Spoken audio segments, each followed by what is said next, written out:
అంటే నిన్నటి రోజు అనేక ఛానల్లో కూడా ఎగ్జిట్ పోల్ రిపోర్ట్ వచ్చింది. నేషనల్ లెవెల్లో కానీ స్టేట్ లెవెల్ కానీ చాలా వచ్చినది. ఇక స్టేట్ లెవెల్ చూస్తే ఏమంటే కొన్ని డిఫరెంట్గా చాలా డిఫరెంట్గా అంటే నార్మల్గా అంటే ఒక దాంట్లోనేమో వైఎస్ఆర్ వస్తుంటే ఇంకో దాంట్లో టీడీపీ వస్తుంటే ఎగ్జిట్ పోల్ అనేది దగ్గరగా ఉంటే ఉంటుంది. కానీ ఓ దాంట్లోనేమో 150 ఇస్తాడు, 150 వాళ్ళకి వచ్చేది 10 గంటలు. ఇంకో దాంట్లో ఇప్పుడు రివర్స్ పార్టీకి 150 వస్తుంది, ఇక్కడ 10 అంటే అంటే కూడా అటువంటి ఎగ్జిట్ పోల్ నమ్మడం లేదు.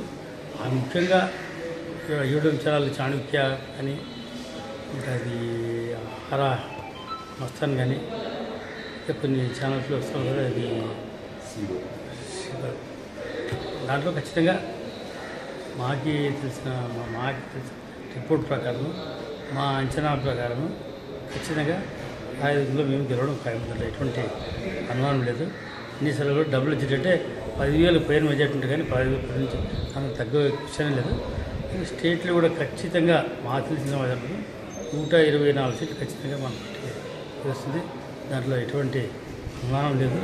105 సీట్లు ఆల్రెడీ గెలిచిపోయినామని సపోర్ట్ రిపోర్ట్ అంతా 105 సీట్లు రిపోర్ట్లో ఉందేమంటే గెలిచినాము. మిగతా సీట్లు టఫ్ ఉండదు కదా, దాంట్లో వచ్చి 15-20 వచ్చినా కూడా 120 సీట్లు ఖచ్చితంగా వస్తుంది. రెండోసారి జగన్మోహన్ సీఎం అయ్యేది కూడా అంతే గ్యారెంటీ. ఇది కూడా నిన్న ముందు కూడా అధికారులు కూడా మార్పు కనిపిస్తుంది, మార్పు కనిపిస్తుంది. ఎందుకంటే వాళ్ళు యాటిట్యూడ్ తెలుస్తుంది ఉంటుంది. గవర్నమెంట్ వస్తుందంటే ఖచ్చితంగా ప్రభుత్వం వస్తుందంటే ఎటువంటి అనుమానం